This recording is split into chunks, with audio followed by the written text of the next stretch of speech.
You're listening to the WB Download, coming to you from Wheel & Builder's showroom in Studio 1C. We are a podcast centered around building custom homes, the customer experience of building a custom home, and a really entertaining listen from many great guests and interviews that may or may not have anything to do with building. I'm excited to share with you their voice and their stories that will enhance your idea of the custom builder world.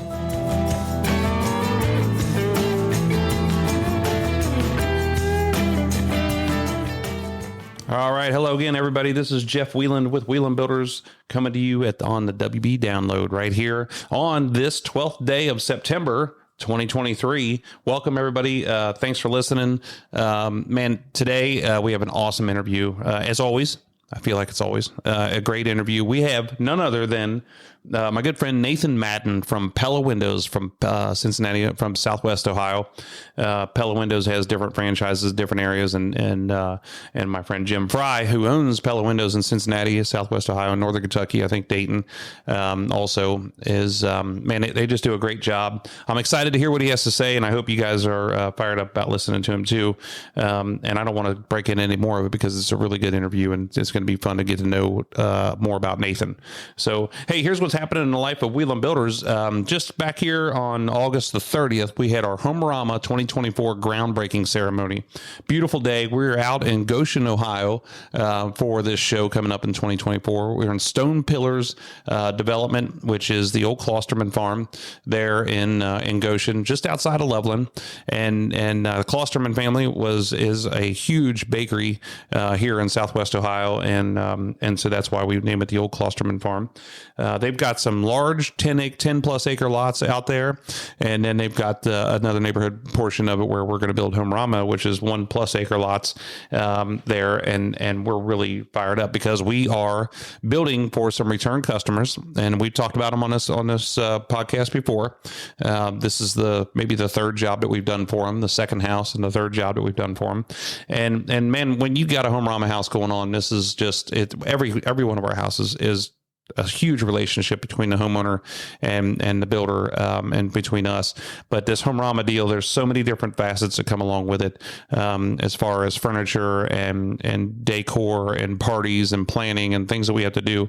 So it's going to be a lot of fun, and we're really looking forward to it. If you want to learn more about Stone Pillars, for us building your home out there, you can go to our Where We Build page at wheelandbuilders.com and check us out there. And we're really looking forward to it. We took last year off for 2 years. We haven't built a house in a show for 2 years.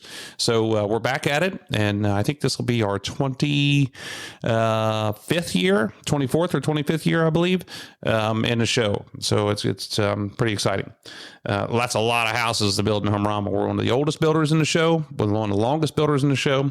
And it's nice to get back out there and do it. So we just closed a home yesterday, in Mason, Ohio, here in a neighborhood called Crooked Tree.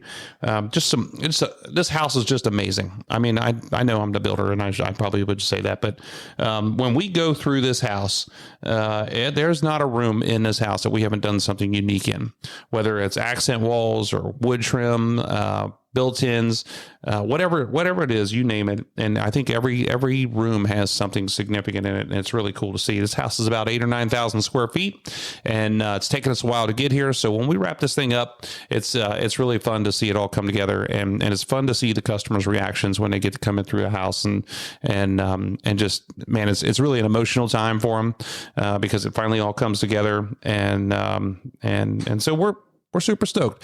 We are so blessed with these unbelievable customers that we've had in the last couple of years. It's just, I mean, in our lives, I guess I should say, because we've just really, really had some awesome people to work with, and these guys are no exception. So some other things that are going on at the farm here. We started our fall calving season.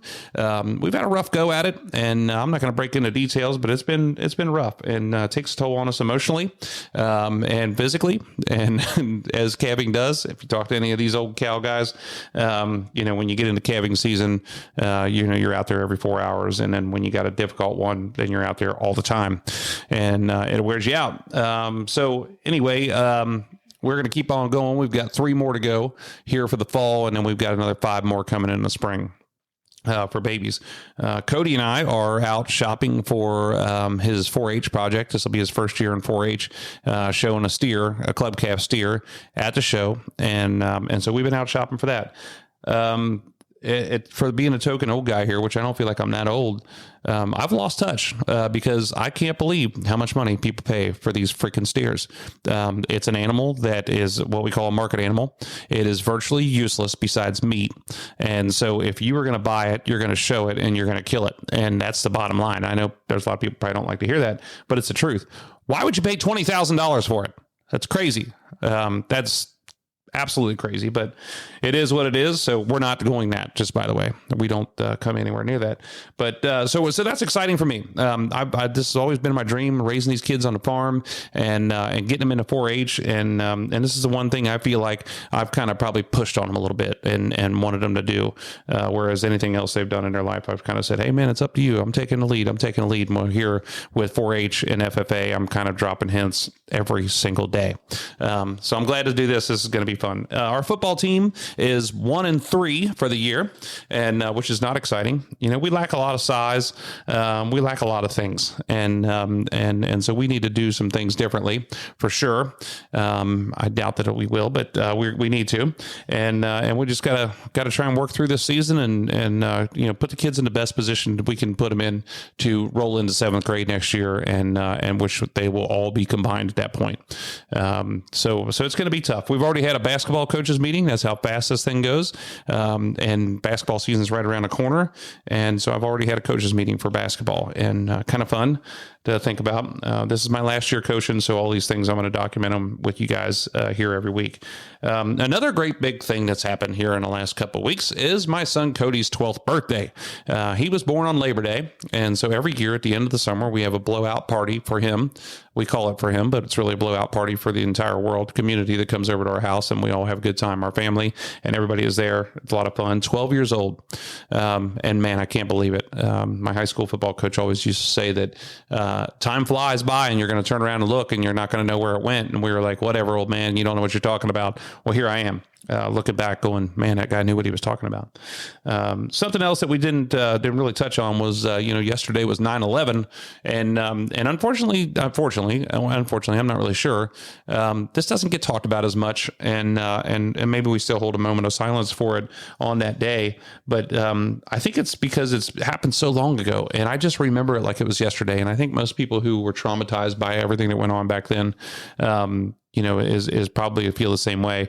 The number one thing I'll always remember about 9/11 is when it was all going down. I was up on a job site in Mainville, and I had my truck door. I left my truck door open with the radio blaring on 700 WLW, and Willie Cunningham said, "Hey, no matter where you are or what you're doing right now at this moment, you'll never forget it for the rest of your life." And that's still true to this day. So I hope that nothing like that ever happens again in this world. And just remember 9/11.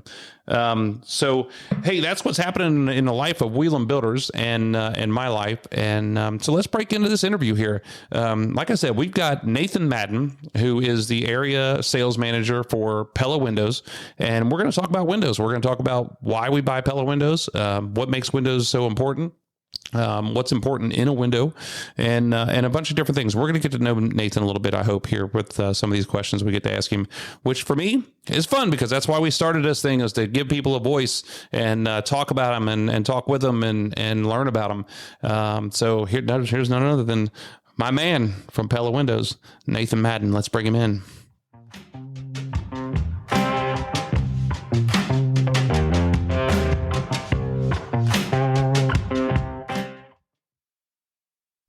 All right, Nathan Madden with Pella Windows. How you doing, Nathan? Good, Jeff. How are you doing I'm today? good, man. I'm good. Thank you. You know what bothers me about you is you look good all the time. Oh, hey, I appreciate every time that. I see you, it's ridiculous. Because I don't have that. I mean, you're in sales though, right? Absolutely. So, right. Absolutely. Well, you got your own look though. Right. Oh, thank you. Right? I'm not sure if that's good or bad. No, that's good. I think it's a good look. I think a lot of people would say, man, I know that's Jeff right there. Right. You can hear me. You can't see me.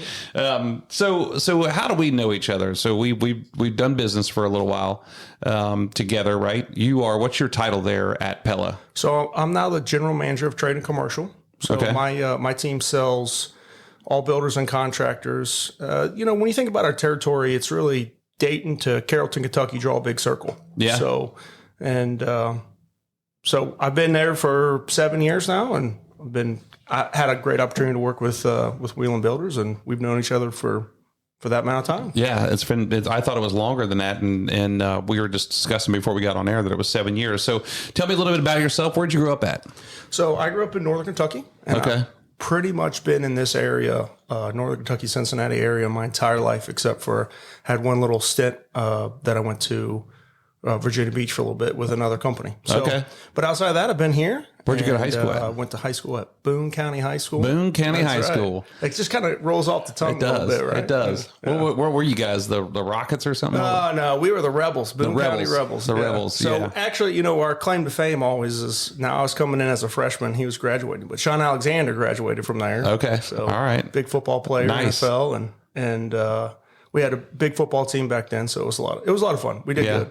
The only thing I remember about Boone County is Florence Speedway. Is Florence Speedways in Boone County, right? Yeah. And so I grew up over there going to the races with my dad. But also that you guys got off school for every little drop of snow that hit the ground. I mean, it was always Boone County. It seemed like you guys got destroyed with snow down there, and we didn't. You know what? Let me tell you a quick funny story about that. Actually, so.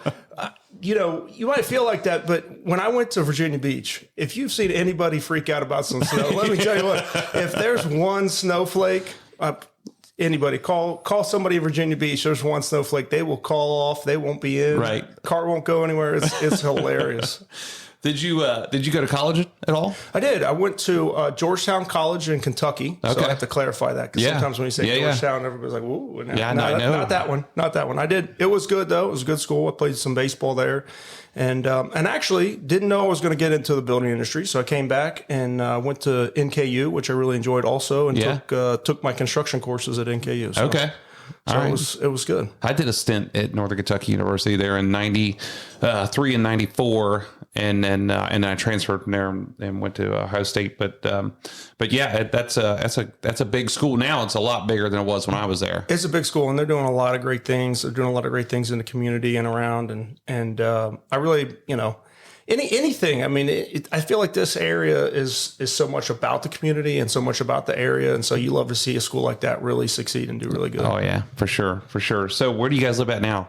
So now I live in Hebron. So I'm still local, live in Hebron, Kentucky with my wife. And I got 3 kids. Yeah. My oldest, they're getting ready to turn 12. So they'll be 12 and 10 and 4. So my 2 oldest is really funny because they're exactly 2 years apart by a day. Yeah. You're about like we are. We have my son will be 12 on Labor Day, or on September 5th. He was born on Labor Day, and then my daughter's 9. So is he 6th grade or? He's 6th grade. Yeah, He's getting ready to go to 6th grade. Yeah, that's good. That's the right age, man. That's good age. You know, he's just coming into his own. I think it's really interesting. So he's doing football. My daughter's doing gymnastics, and who knows what the youngest one's going to do same way. But you know, they're starting to come in and really figure out what they want to do, which is fun. It's fun to watch them be their own person and kind of grow up and you don't really know what's going to happen, right? You try to do the best you can do and push them in the right direction, and they're going to push back, but it's fun. It's a good time. It's a good time. I think they lead me in the right direction. I don't think I try and push them. They lead me to wherever they're going. That's for sure. So you're married to this old girl named Mackenzie, right? I am. Yeah. How about her? It's great. It's 13 years actually. Wow. Yeah. Just went 13 years, and we've had a great time. And, she just moved over. She's doing real estate. So we've actually had a lot of overlap kind of in careers a little bit. Yeah. And it's been a lot of fun to just be in the same industry and know the same people. And we can have these conversations that are, you know, it's hard sometimes when you go home and you want to talk about something and they have no clue what you're talking about. And they're not listening. They're on their phone, like, whoa, Facebook. But it's nice because we know a lot of the same people, and we can get in and say, oh yeah, I know about that. And I know what's going on. Yeah. And so it's really cool, but she's really enjoying what she's doing now. We've had a great time together and raising the kids, and we really like what's going on right now. Yeah. So it's good. Yeah. She's a super person. So I know that, there's a couple times when I was on the phone with her, and then she'd hand the phone over to you, and we were talking about, 2 different companies, 2 different things, and hard worker. And which agency is she with? I can't remember. Oh, Sipsy Klein. Klein. Good. Yeah. Good. So she really liked that. She moved over there, and they do a really good job helping her out and supporting her in what she wants to do, which I think that was a big deal for her. That's good. That's good. So what do you guys do for fun? You hang out? We got 3 kids. Right. Right. What do you do? You don't do anything. You do whatever they're doing. No. So actually, one of the great things, I love to play golf, and she plays some golf. So that's one thing that we share together. So we really like that a little bit is playing some golf, and really it really is about chasing these kids around. Yeah. It's so hard to keep up with everything and school going on, and she keeps me in line because honestly, I go to work and I'm like, I got to work. And I stay focused, and she's like, no, you got to do this other stuff. And so she keeps everything else in line outside of what I'm doing at work, and so that's really good. And so we don't do a whole lot else other than chase those kids around. I know what you mean. People say that like, yeah, come on. No, that's really what you do. That's what you got going on. So you're really involved in the Home Builders Association, both Cincinnati and Northern Kentucky, but I think you're more involved in Northern Kentucky. Is that right? A little bit of both, actually. So I'm on 2 committees. So in Northern Kentucky, I'm on the shoot. I knew I was going to forget what I was talking about here. Don't tell your committee chair that you didn't remember what committee you're on, because get their heart broken. It's worse because my job is to bring people in. So, right. So I'm on the committee that's supposed to be helping try to bring people in Northern Kentucky, and then I'm on the E3 board in Cincinnati, and so that's a lot of the events and a lot of things that are going on and so forth there. So I'm kind of in the chairs and going along. I didn't know that. So you're in the chairs. You're on your way to be the president of the E3. I'm working on it. Yeah. Okay. Yeah. Good. So that's really good. And both organizations are doing a great job. I think Northern Kentucky is really focused on the school, right? So, and honestly, so Cincinnati. I think that's the biggest thing that we're trying to do on both sides of the river is just get kids involved and work really hard. So Cincinnati has careers in construction, and then obviously the big thing in Northern Kentucky is the Enzweiler School. Yeah. So we're really trying to support that, get some kids in there, get some education going for them, and get them really involved in the trades. And there's so many kids that I just don't think they know that it's out there, and they're not really sure what to do or how do I get there and how do I go from point A to point B. Everything's laid out for them if they go to school, but it's not really laid out for them if they want to get into a trade and really be good at it. Yeah. So Enzweiler's doing a phenomenal job down there, and Careers in Construction is doing a great job working with the schools. So memberships, by the way, that was what I was trying to think of. I was going to say it, but I thought, membership. Yeah, I messed that one up. That's no, you're good. You're good. I do that all the time. I forgot my niece's name for like a week and a half one time, so it's good. Don't tell anybody that. But so what's by the way, I completely agree with you as far as get the kids involved, and it's like the question is, what age do you try and start getting after them? And I think that from what you can see, the firefighters and the police and the John Deere and Case International, they do a phenomenal job of getting into kids at a young age. You know what I mean? And whether you realize it or not, if you're buying toys for your kids that are tractors, or you're buying toys for your kids that are police cars or fire trucks and stuff like that, that's a ploy. That's a marketing deal. I mean, and it's fun. And for me, still, you see a big red fire truck, I think it's the coolest thing ever, because we were brought up like that. Absolutely. But that's what you're driving that to look at that and when you see the real fire truck and you see the guys riding on, and you're like, man, I want to be like those guys someday. Well, that's a great example too, because actually there's some programs that are out there, firefighter programs that I know about specifically, where they really start with the kids really early, and they talk to them about, here's the things that you're going to do, and here's the opportunities if you want to go to school. This is where you can go to some school, and this is where you can do things. And they have these programs really laid out. And I think that's what everyone's trying to develop on the trade side of the business is, hey, let's put something out there where they can see their future. Yeah. Because if they can't see their future, it's a hard sell for them, and they don't really know exactly what direction. They feel like that 4 years of college and they can get out and they're going to have a piece of paper, and we all know what that means, but it doesn't mean what it used to mean, and it really doesn't give them a career, right? That's what I'm saying. So it doesn't really mean anything, and it's not giving them a career. Yeah. So it's just giving them a piece of paper that says, well, I studied something.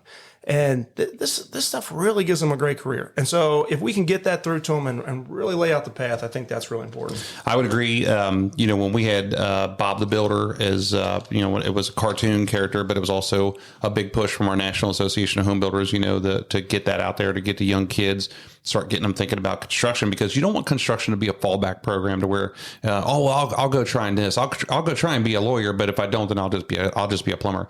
It's never a just. You don't need to just be something in the construction business, because if you start here and you can do whatever you want, you have the mind and the brain to work hard, you're going to prevail. And I think that people don't realize that. They look down on a lot of things that we do here. And I agree 100%. I think the work hard part is really important. So I was literally having a meeting yesterday, and we were talking about some other programs that are out there and how to get kids involved and what they're doing. And one of the things is like, we've got to get these kids to understand, just take a job.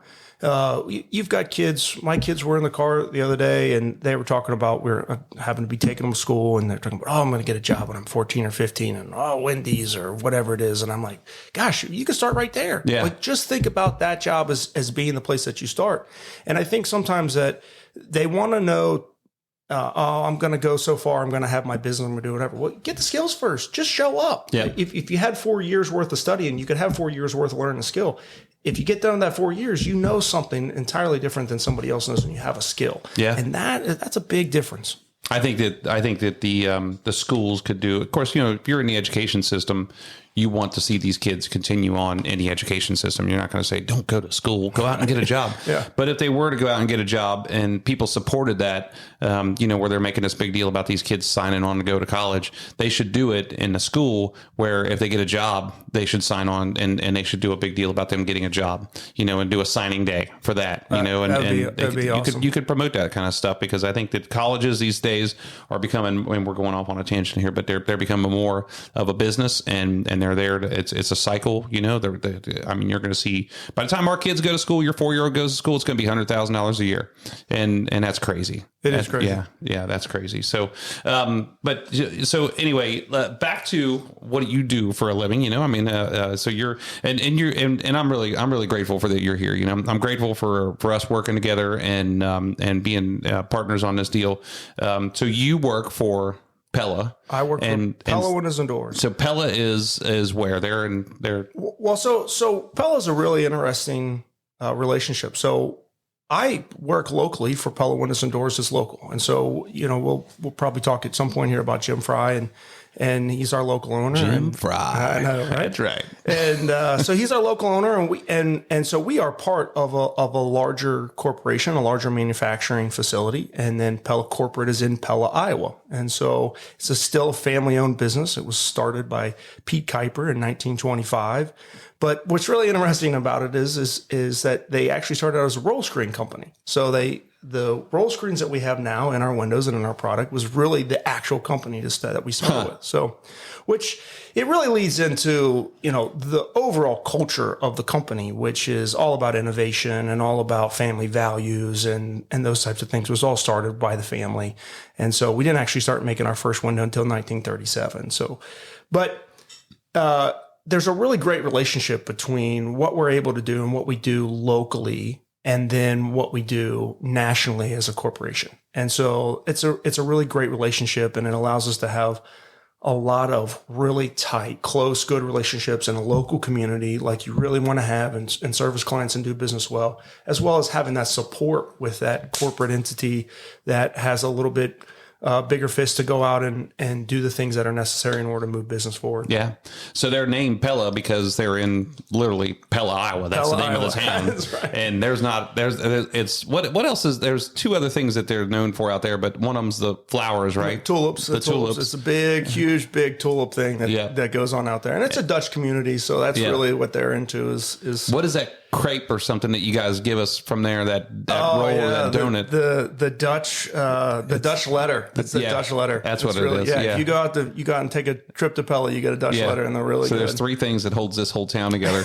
Here we are in Cincinnati with hundreds and hundreds of companies, and we're falling apart at the seams. You know what I mean? Well, but it was, so we flew out there, right? So we took a tour of the factory, and just an awesome experience, man. See all those people working and the way those windows are made, and it's really cool. Yeah, and that's great. And you probably could speak to it more than I could, but one of the things when I first started, I think it's really important. We really try to get all of the employees or anybody that starts to go out there. They still have Pete Kuiper's office. They still walk you around the entire facility. You see all of the where they manufacture the windows and everyone's office and those types. And it's really important, I think, to get that culture of what it means to work for Pella Windows and Doors. And when you look at the tenure, the people have been there 30, 40, 50 years. Their entire career has been with Pella Windows and Doors.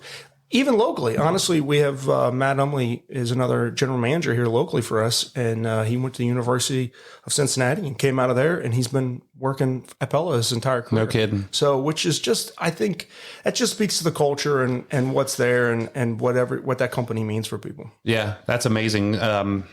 And I think that's one of the things when I think about Pella, because I just remember being out there and having lunch with those guys, and the CEO comes down, sits down, has lunch with us, and we're talking like it's no big deal. But you tour that factory, you see everybody that's out there, and that's what it reminds me of. It's still the tight knit group of people. They're family owned and operated. It feels like a small company, but they're a huge company. So that's the story of them as a company and personnel. What do you think the story is on their windows? What makes this window great? What makes them? Are they great? Are they the best? What you tell me. I mean, what do you? And if you say anything different, you're going to be fired by the time you hit the car Absolutely. Door. I believe they're the best, 100%. Right? I think you have to have a great product to be in the industry. You have to have a great product to. I don't get to sit here and have a conversation and be part of Wheeling Builders if we don't have a great product. So, and that starts all the way down from someone that's working on the line or someone that's picking the lumber. And I think part of it is just that every single person all the way through, even on manufacturing, so they all believe that they're building the best product and they're giving the best to their customers and they're giving the best service. And so when it comes down to physical window qualities and so forth, it's a great product. There's certain aspects of every product that you can pick. And it really depends on what the person wants. Do you want performance? Do you want high visible glass? What do you want? And we can provide that. One of the things that's really interesting, I think, about Pella that's I don't believe any other manufacturers can say is just the expanse of product that we have all the way across the market. So you have this entry level vinyl that can, it's not the lowest cost, but if you need that type of a product, it's there all the way up to the most historic window that you possibly need to go in OTR and things of that nature to go for historical type restorations. And we have that expanse all the way in between. And so I think it makes us very unique that we get this to work with a lot of different builders, a lot of different clients, all the way through that whole spectrum product, and offer a really great product in each level. I think sometimes people go, oh, well, why is this product a little bit less or a little bit more even in your own offering? And we say, well, we're going to stand behind that product. Every single product comes with the same warranty. Every single product comes with the same stamp of quality. Yeah. It's just, where do you need to be? And we want to service you where you need to be. And I think that's what's really important to each one of the clients or anybody that's picking. It's not the best window just because it's just the best window in some way. It's the best window because you picked it as the right window for you, and we can meet you where you are and what you need. Yeah.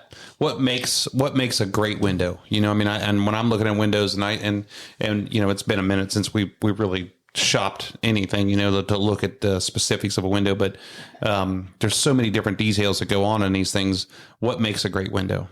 Yeah. You have to start with just the overall quality of the build.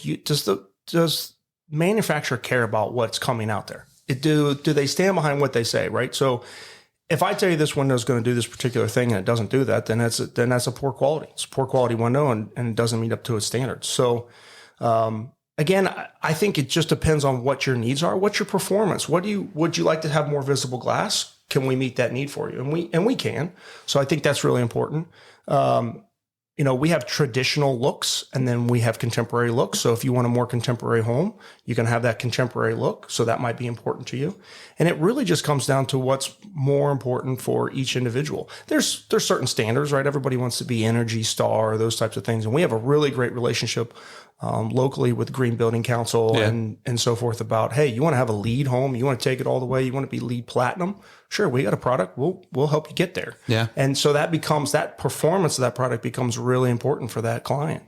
I think one of the biggest things, and I think every manufacturer's probably gone through their stuff and the biggest thing is, do you stand behind your product? And so Pella's taken a stance and they've stood behind their product. One of the biggest things that we've done since I've been here that's really made a nice change is there was some issues way back, and I think everybody had some issue at some point with something or another, and they said, hey, you know what? We believe in this product so much that we're bringing you the best product. You have a lifetime guarantee. So every one of your homeowners, when they put that window in their home, if they still own that home, they have a warranty. Yeah. And I mean, I don't know how more strong to say, hey, we have a really great product and we're going to stand behind it by giving you a lifetime warranty. I mean, I just feel like there's a really strong statement for a company to just stand up and say, we'll be here.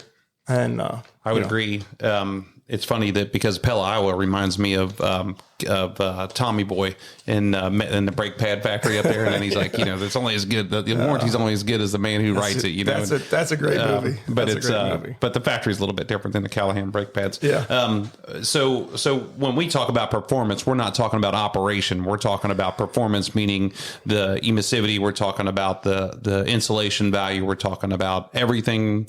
The heat exchanges, all the things that those are the performance factors, right? Air and wind infiltration, all of your values that are really important to you. How much sunlight are you letting in? How much rays are you letting in? And I'd be lying if I told you I know every little technical spec, which I don't. Right. I mean, there is a lot to know, and it's getting more and more technical.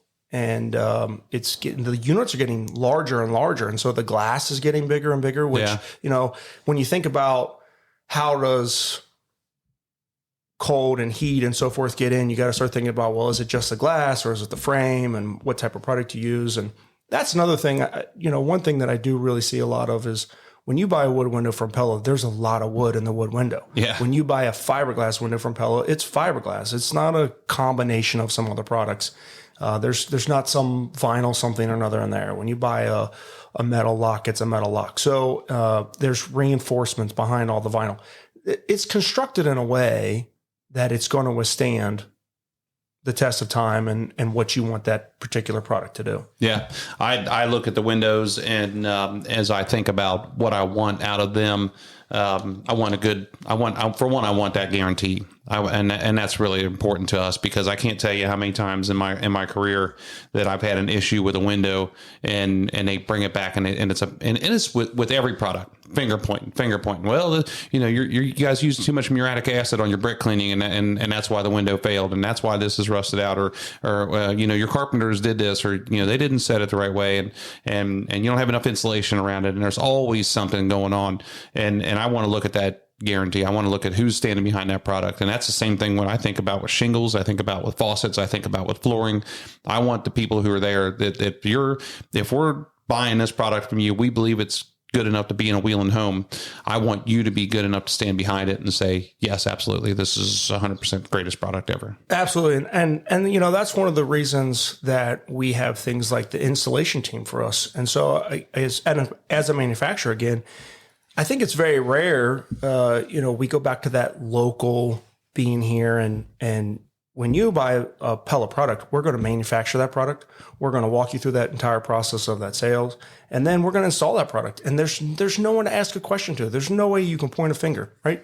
If Jeff Wheelan has an issue, you call me up and we say, we'll be right over. We'll check that out. Have I ever called you with an issue?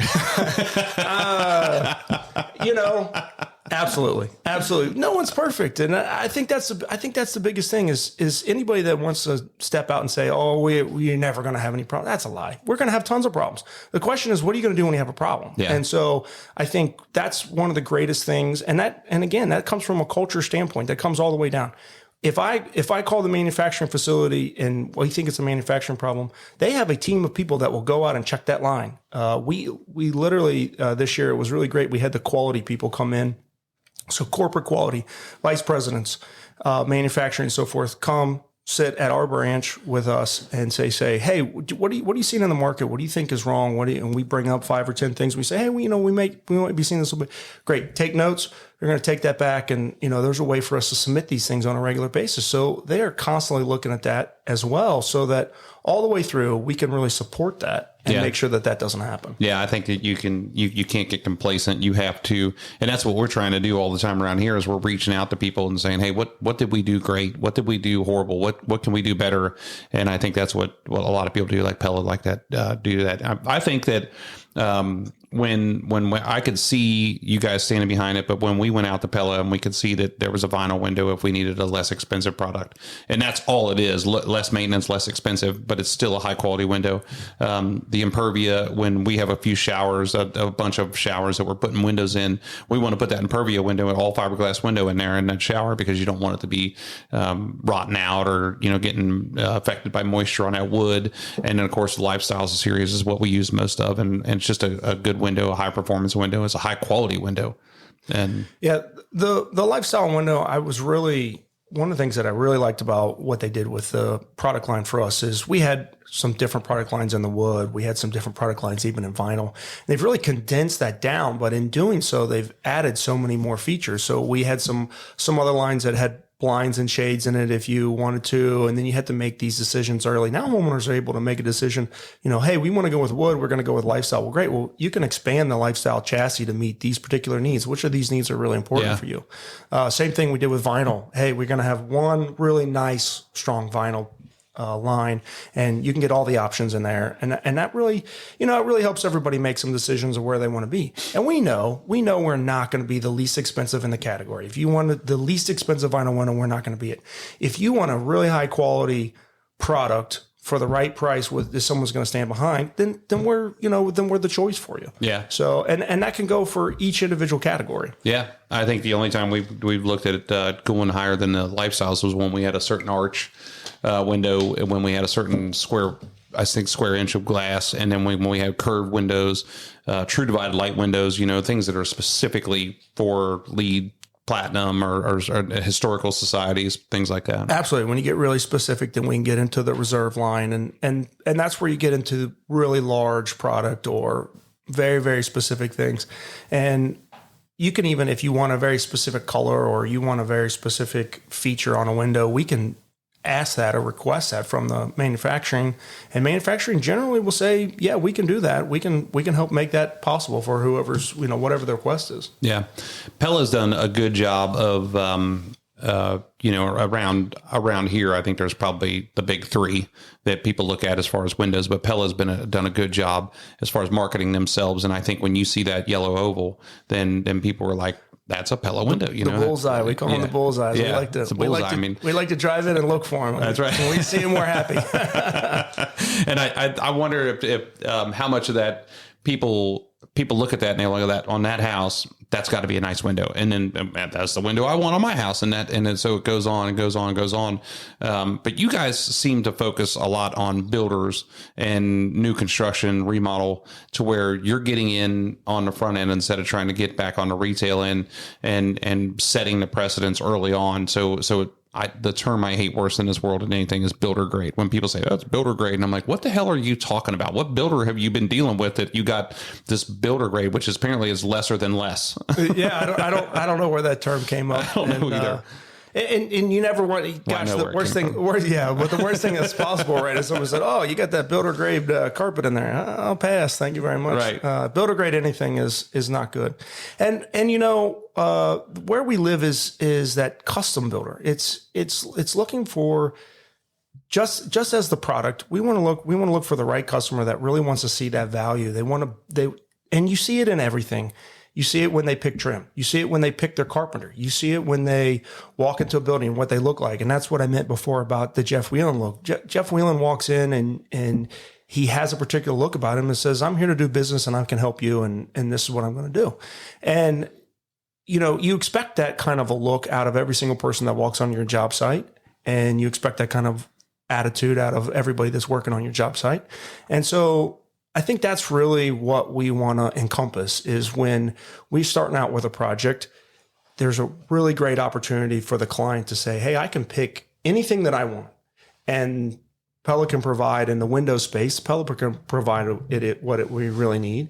And then if we work with the right builders and we get started really early on, then the builders hold that through all the way through their build. And those are the clients that we get over and over and over again are the ones that respect that and understand that value. Yeah, I feel the same way about our houses, and Pella goes along with that philosophy in our houses. We're not cheap by any means. We're not less expensive by any means. We're building a high quality, high end product. And we're budget conscious because we have to be for our customers. Everybody has a budget. You know as well as I do. And we've dealt with people who have, $10 million budgets. That's the budget. They think they don't have a budget sometimes. You got to stick with it. I mean, it doesn't matter, but it's just bigger than, but you're always working towards it. But I think that when we think about our houses and we think about our windows, we think about the products that we're putting in there. These people expect this level of quality. They expect that high end, that high value. I think that does Pella sell to everybody? I mean, are regionally, or are they United States? Are they across the world? How do they operate?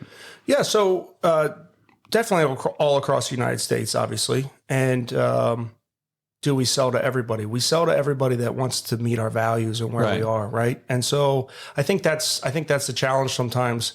Everybody always wants to just put a number on something. And that's where we really try not to just put a number on it. Hey, what is it that you really want to get out of this particular product? Okay, well, I can help you get that out of it. Well, that price is too high. Well, maybe you don't want that particular value. Then maybe there's something else that you want.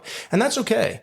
One of the hardest things I think when you're on the sales side of the business is to say everybody's not your customer. Right. And that's a really hard thing to think about sometimes, is that you're going to walk into a room and somebody else might make a selection and to your point, they got to pick a budget, and gosh, they really want to get this granite, or they really want to get whatever.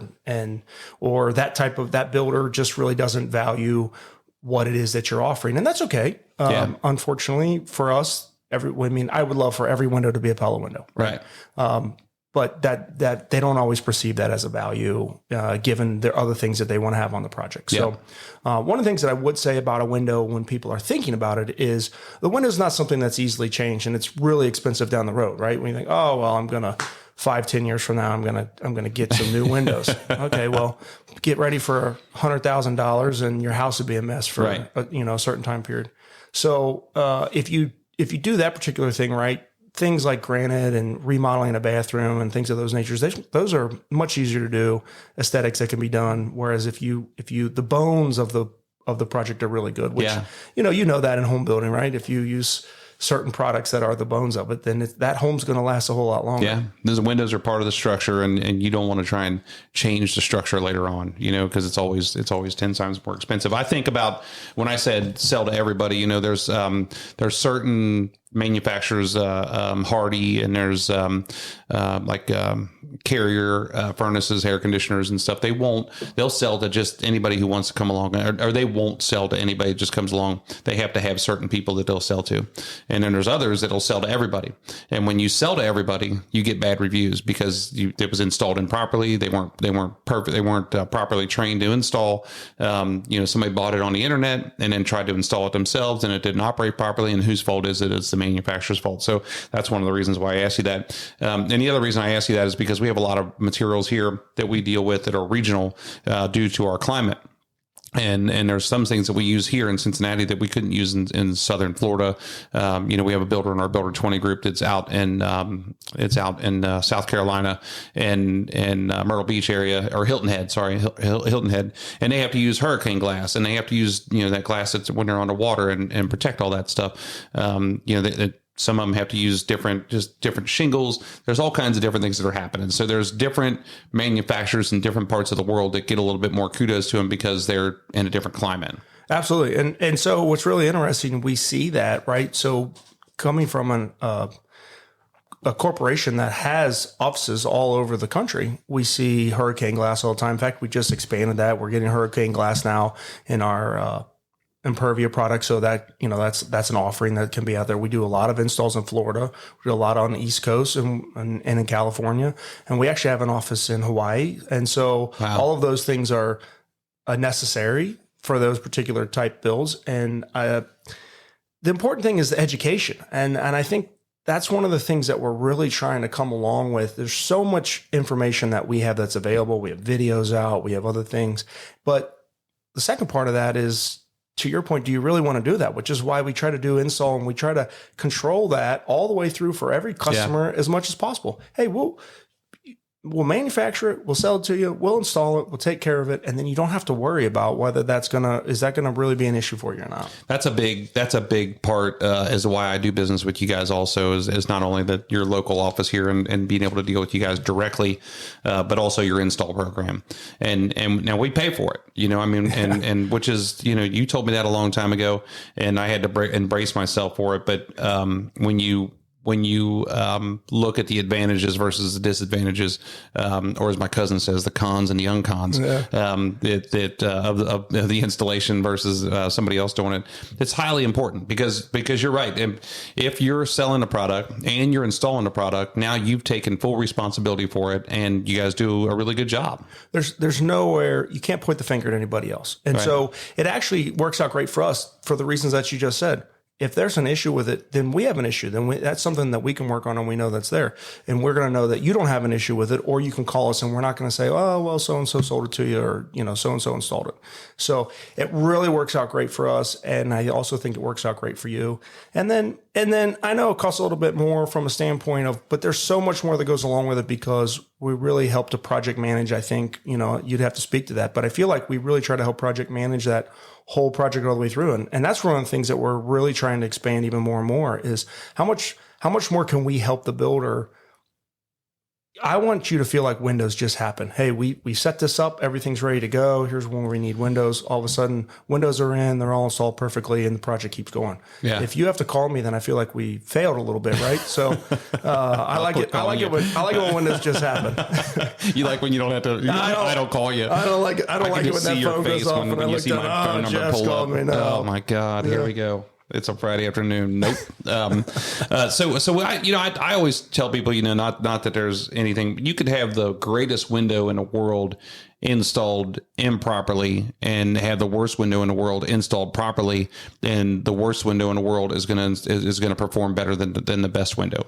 It's installation, and it's so many things that are like that. Just like we were talking about, the heating and air conditioning system, insulation, shingles, all of that stuff. It's a 50-50. I mean, you can have a great product, but if you got somebody that's there installing it that's just screwing it up 3 ways towards a weekend, and you ain't going to be able to have nothing there. No, it's part of the entire envelope. And I think the worst for us, unfortunately, is as soon as somebody sees a leak or they hear a noise or whatever, it must be the windows. Right. And sometimes maybe it is, depending on who installed them. But the first thing that everybody thinks about when you hear something, when sound's coming through, or when there's an entire envelope that is part of that, and it's really important that product gets installed in the envelope correctly. Just as it's really important that every product on that envelope gets installed correctly.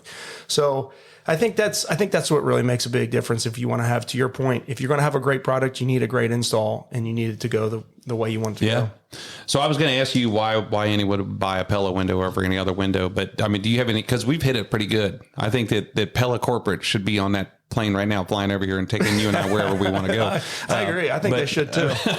But is there anything else that you would say? Why would you buy a Pella window over any other window? I think, again, for me, it's all about being local. You have to have a great product to be involved in, and Pella absolutely has great products. It's innovation. They're always looking to innovate, and they're always looking to be like, what's the next thing that we can do? Is there something better we can do from an install perspective? Is there something better that will help the client? What's the client doing out there that really makes a difference? And then locally, I just, Jeff Whelan can make a phone call and get 3 or 4 people, and we're gonna show up, and we're gonna ask questions, and we're gonna be around, and we're gonna be involved. And I think that really goes a long way. So when you have a really great product that everyone can believe in, and that the manufacturer is going to stand behind, because Pella's still really manufacturing, not just sales, right? So they're going to stand behind it and say, yeah, we'll be here if there's an issue. And then on the front end, you've got some boots on the ground that say, oh, yep, we'll be right there. We'll take care of it, or we'll talk to you, or we'll see, what do you need? How can we help you? That to me is just a winner. I don't know how you get around that. I would agree. And that's something we didn't talk about as our friend Jim Fry. who is the owner of the Pella Windows here in Southwest Ohio and Northern Kentucky, right? Absolutely. Yeah. And so I know Jim. He and I served on the Home Builders Association Executive Board in 2004, and I was president in 2005. I think he was president in 2006, maybe. And you should ask him who won the presidential cup that year for the golf outing. I will make sure I ask him that. Because he pulls this. I've known him for a minute, and at that point in time, and we get out there golfing, and he's really good. And we're like, well, this is bullshit. Where did this come from? And here he tells us that he was a caddy, and he got the caddy scholarship when he was in high school. And I mean, I was kind of upset. Well, I felt like I was lied to. It's his favorite story, and I've been getting on him because he's put his golf club somewhere where I think he buried them under a house. I said, hey, let's play some golf here. I love to play golf. Come on out with us. But he loves it. Gosh, he loves to tell all those stories, and he all his time that he did in the HBA and the BIA, and he loved to be involved. But really, when you break it down, I mean, working for Jim is great. One thing, I'm sure just like working for Jeff Whelan, you know where you stand. He comes in, if something's not right, he's going to tell you it's not right. If something's going good, he's going to tell you it's going good. And I like that. I like to know where we stand and what we're doing. But it's just a passion. I mean, if you talk to him, he has a passion for Pella Windows. He has a passion for the building industry in general, and every single day, he's challenging every single person that he talks to. How can we get better? How can we serve somebody better? Yep. What can we do to be a better company? And you can't ask for anything more than just that idea of just building and moving the company forward, right? Yeah. Who wants to be somewhere where it's going to be stale and, we're just going to sit back and we're just going to take it easy. No, he's always looking for the next thing. And that makes it fun, challenging, but fun at the same time. Yeah. But he's super organized. And I didn't know everybody's got a story, right? And some of them are horrifying, some of them, but it's really cool to see people come out on the other side of it. And I didn't know his story with Pella until about 4 years ago. He was telling it to me, and I've known him for a long time, and he's very emotional about it. And it kind of got me choked up a little bit listening to him talk about the trials and tribulations he went through, getting through the franchise, getting the purchase made, getting his new showroom built, and having all these things happen. And he went through some personal difficulty, and it was cool to see him as passionate about it and also to prevail, and he's a good dude. Yeah, he's great. And he loves to tell story, so to speak. He loves to share a story because it's a winning story. It's an opportunity for him to come from a place, step into something, really pour himself into it. And just as right, when times come, sometimes it's really, you're like, I don't know, can we hold on? Is it going to go? Yep. And then to make it go. I mean, that's what everybody wants to do. You want to be able to come out on the other side and say, wow, we really did something and came through that. Yeah. Especially coming through the recession, and that was incredible. So, why do you guys want to do business with Whelan Builders? Why do we do business together? Do you even want to do business with us? Or are you coming to? Well, there's days when my phone rang and I wonder. No, I think I really said it before.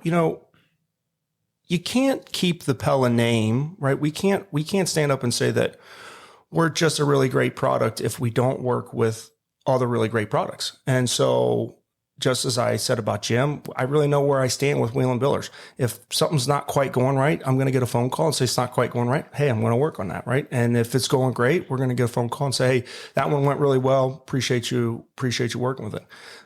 So those things are really important for me, but it's also just about the name. When someone talks about Whelan Builders, they say very specific things, very positive. This is how my experience went. This is how that went. This is the products that they use. This is how I feel about Jeff.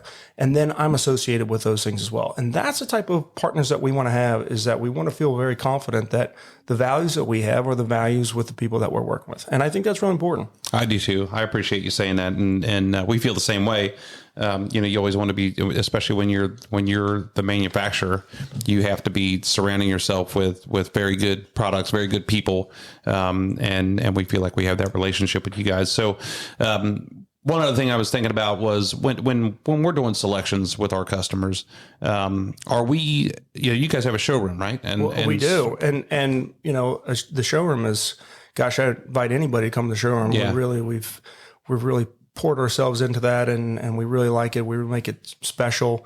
It's a great opportunity for anybody to come and have a meeting. Obviously, you know, we extend Wheel and Builders to have any meetings that they want to have there. So all the products are on display. There's a lot of things that we can show you, touch and feel, up and down, and so forth.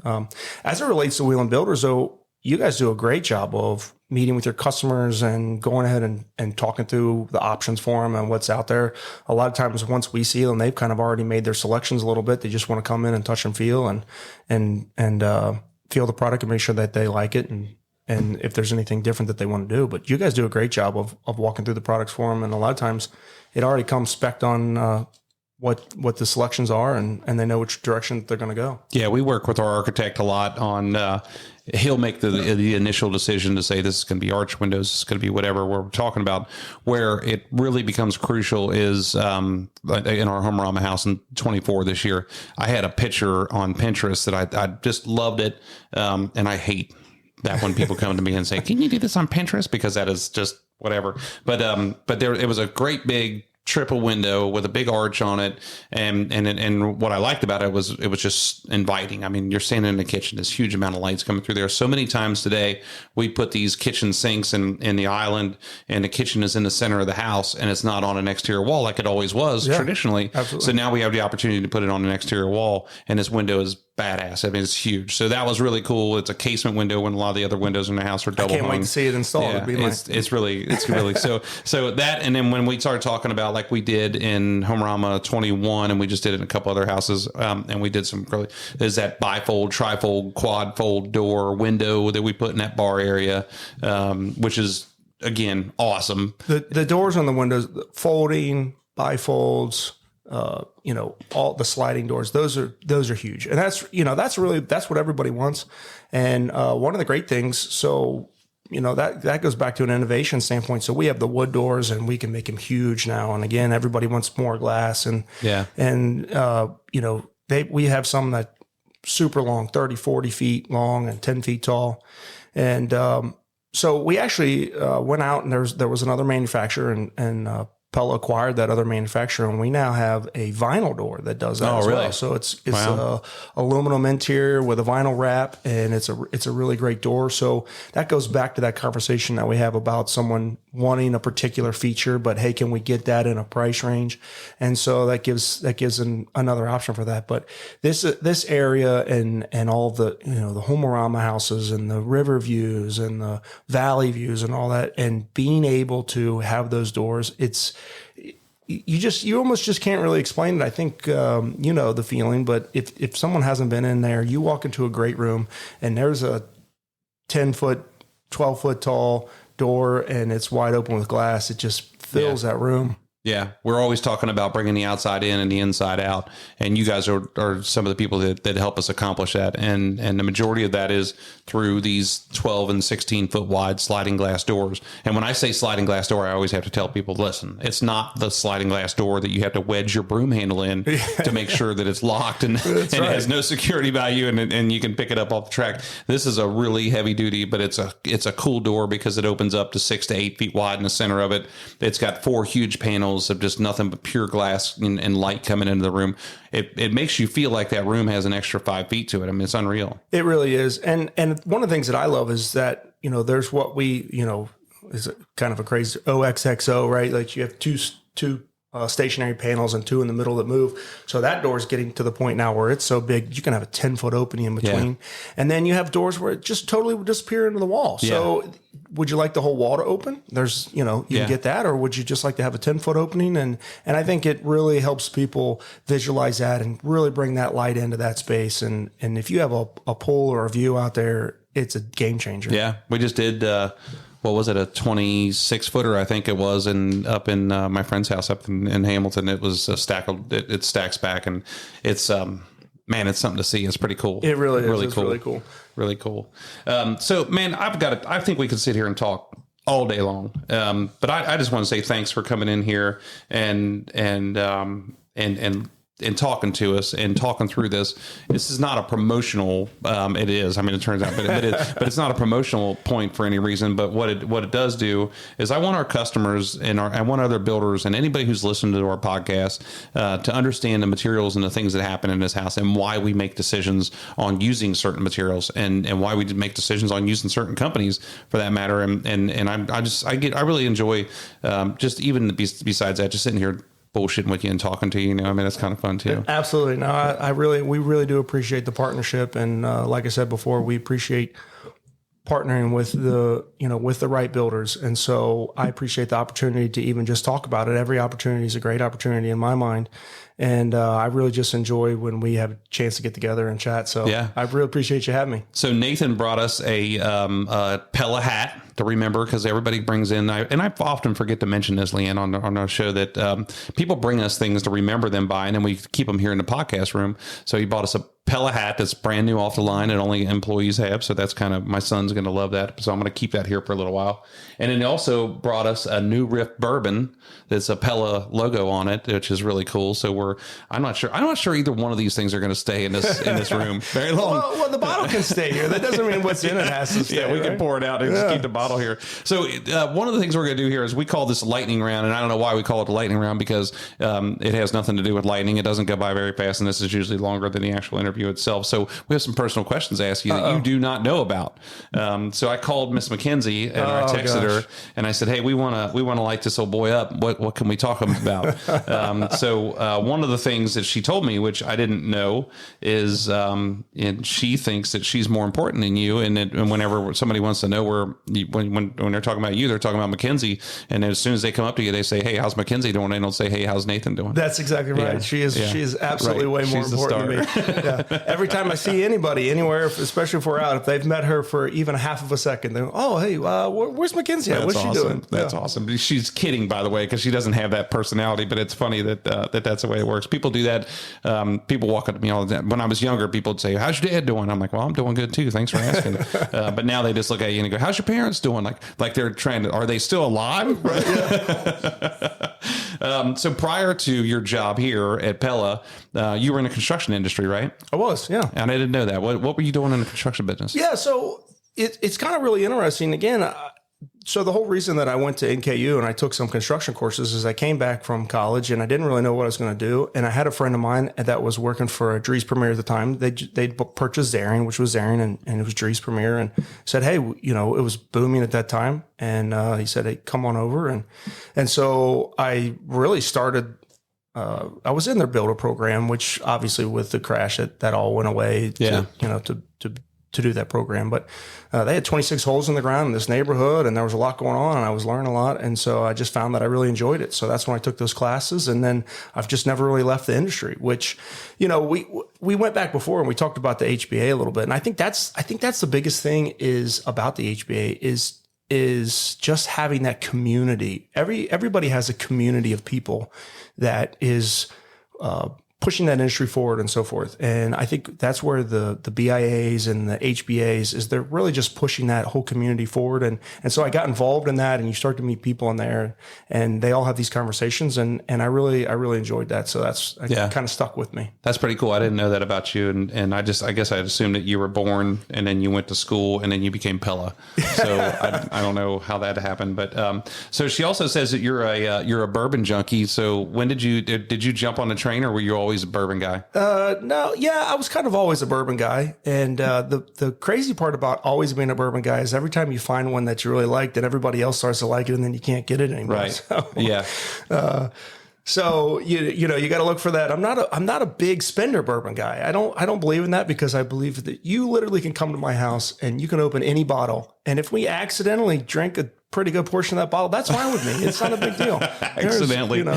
That's totally okay. And I just believe in, I think one of the things that really draws me to bourbon is it's about sharing, right? So I think when you have relationships, it's kind of like when you go out to eat. I know, you go out to eat with your wife, right? And you both order something different to eat, and mine's really good. Well, it's only really good if I share it and she goes, oh yeah, that's really good too. Right. And so that's kind of how I feel with bourbon, is it really brings people together, and you can have your own taste and everybody will bring their kind, and you kind of share, and it kind of just brings people together about sharing it and just really really enjoying it pretty together. Cool. That's really cool, man. I'm glad to hear you say that. I never thought about it like that. I will not share my beer with you. I can tell you that. I grew up well, I shouldn't say it in high school because you're not supposed to drink in high school, but you don't share your beer because you don't know if you're when the next time you're ever going to get a beer is, right. so you don't well, share. That was Ross, right? They're allowed to in Ross. Right. You're allowed to. We started in the 6th grade at Ross, but I was thinking about, had you ever seen that movie, The Heist, about that Pappy Van Winkle scam that was down there? No, I mean, I know about it. You should check it out. It's really good. It's about those guys that worked in the Pappy brewery, and somebody stole just a ton of Pappy from there, and there's 3 different scenarios in that movie, but the Pappy Van Winkle is one of them, and I think you being from Kentucky, you'd probably get a kick out of it. That's Pappy was born, right? And then that's the chase. Everybody wants some Pappy. Yeah, it's a good story, and as opposed to Hillbilly Elegy. Have you ever seen the movie Hillbilly Elegy? It's about a guy to come from Middletown. It did Middletown no justice whatsoever. But this The Heist, it's all right on Kentucky. Don't you love that when they put something out and it doesn't really? I kind of feel that way about Kentucky sometimes. Every time they interview somebody from Kentucky and they don't speak real clear and say things like don't. It's a reflection of all of us. They say the same thing about us being out in the country. So the other thing she told me was that you're coaching football. I am coaching football. Nice. So my son is seemingly, I feel like he's really starting to come around a little bit, and he likes that. So we've tried. I think my son has literally tried just about every activity that you can try. He's been in karate and t-ball. I'm trying to think of some other ones that are, he does like hunting and fishing. So we do a lot of that too. But from an aspect of really opportunities for him, football is really the one. And I was very fortunate that the coaches asked me to come on, and I really enjoy that time that we get to spend. And I hope that he develops into that. He might not. He might decide that's not his thing. I don't believe in pushing him to do stuff. I try to support him in what he wants to do, but I don't overly push him. But right now, I feel like he's coming into his own, and it's really fun. Once the kids get to know you, and you're running around, and now they're all interacting and doing different things. And I honestly, the funny part about it is, so I played baseball, right? So I'm not a big knowledge guy from football. So I'm learning the same as the kids are learning. And I think they're picking up on that a little bit, because while I am there to support them from a standpoint of they listen to me, I'm really there to support them and cheer them on. And I get to be the guy that just says, great job, or pick you up off the field and that type of thing. And that's a great role for me, because I feel comfortable in that. Yeah. I've been coaching for 6 years now, and football, basketball. And then last year I coached my first year of baseball, and there's no better way to figure out how not to push your kids than watch some of these other coaches that think that their 4th grader is going to the NCAA the following year, because it's insane what these people think is going to happen. And I also tell my son all the time that right now we have 76 kids or 72 kids or something like that in our football program for the 6th grade only. Wow. And I said, when we go to the varsity football game, you'll look and you'll see, for senior night, you'll see six or seven pictures up there that 6 or 7 seniors made it.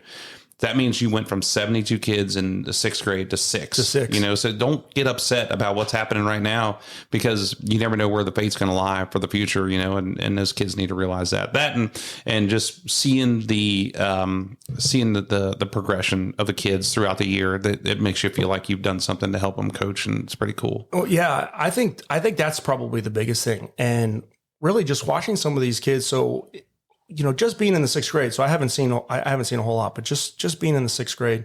So I was there last year, and so this will be my 2nd year, and seeing some of the kids that come in, and they don't necessarily have the talent yet. I don't want to say they don't have the talent, because maybe they just haven't figured it out, right? They're just, they haven't developed yet, but they don't quite have the talent yet, but how hard they work, right? Yeah. And so you go over to the kids that have the talent, and you're like, hey, watch them on this drill, and wow, they're really going crazy. And then that actually pushes each of them on both sides, So the ones that really want to play or they want to get better, they're watching for form and function and how do I get better. And then the other ones that do already have some of the talent a little bit, they're over there going, okay, I need to work a little bit harder because I'm about to get outworked over here. Yeah. And it's fun to see them, that light bulb go off and they start to learn that. I'll tell you another thing it did for me when I first started coaching was, as I started coaching basketball, but then also football. It gave me an opportunity to leave my phone in the truck and just not be on it, not be worried about it, not be answering, not be worried about work. I could take 2 hours or 2.5 hours and just step away from that whole deal for a little bit. And that was a big deal for me at that point in time. And it makes you just spend some really good time with those kids, with other people, with your son. It's kind of hard to do that, but it's like your own little getaway because you're going to focus on just that game, just that moment, and just that time. Yeah. In that time period. So it's really good. Good luck with that, man. I hope you stick with it, and I hope he sticks with it. I finds whichever direction he wants to go, and you guys can continue to have that time together. I hope he enjoys it. I think this will be his best opportunity to really be successful in a sport. So I hope he does like it. Alan Gerbis always told me, because he coached everything, I think even through high school, and he said it's the ride to and from that you get the most time with your kids and that whole deal, and so you pay attention to that and making up conversations. So yeah, that's cool, man. Hey, man, I wanted to say thank you again. I've really enjoyed this because I think that you and I have talked in passing. We've talked in business, but we've never just sat around and had this kind of time to talk to each other and learn about each other, and it's really been enjoyable. I enjoy our relationship with you and with Pella and with the entire team that you have there, with both corporate and local, and Wheeling Builders enjoys our relationship, and we're grateful for everything you guys do with us, man. I mean, it's just an awesome relationship. So thank you for being here, and thanks for all you guys do. I appreciate it, and thank you for having me here. And I know that I speak for Jim, and we appreciate your a partnership with us, and I know Pella appreciates it, and you've had a couple opportunities to go out and see some corporate, and I know they appreciate it too. So I really do just enjoy having conversations, and anytime we get a chance, I welcome it. It's good stuff, man. Thank you. This is Nathan Madden with Pella Windows here on the WB Download.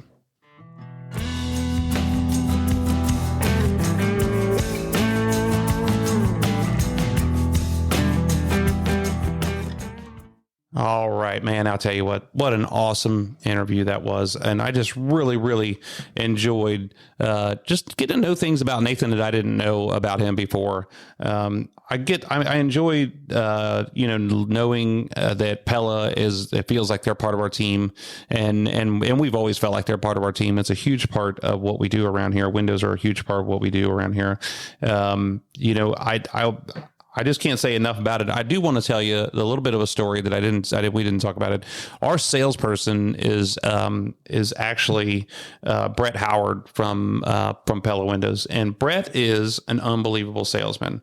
And if there was anything that held us back from doing more business with Pella in the earlier years, it would have been that exact reason. Was we didn't have a great salesperson. I mean, we had good salespeople; they were okay. But I was on a plane flying out to Pella, Iowa, to tour the factory, and Brett was one of the people that ended up going with us.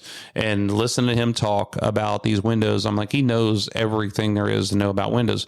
And our salesman wasn't with us at the time, but when we came home from that trip, I made a decision to say, we can do everything we need to do with Pella, because at the time we were buying vinyl windows from somewhere else. We were buying some doors from somewhere else. We were buying windows, a couple different windows from here and there. We were scattered all over the place, and realized that Pella could do everything we needed to do. And lo and behold, after a couple different tries here, we finally got Brett as our salesperson, and it's a relief. He does a great job, keeps us in tune. The orders are what they need to be. He catches things that we don't catch. And so this is a very, very important part. And I'll tell you right now that the salesperson is a huge part of what happens in our industry, because they are, and especially when we start dealing with these huge companies, they are our only contact, our sole point of contact.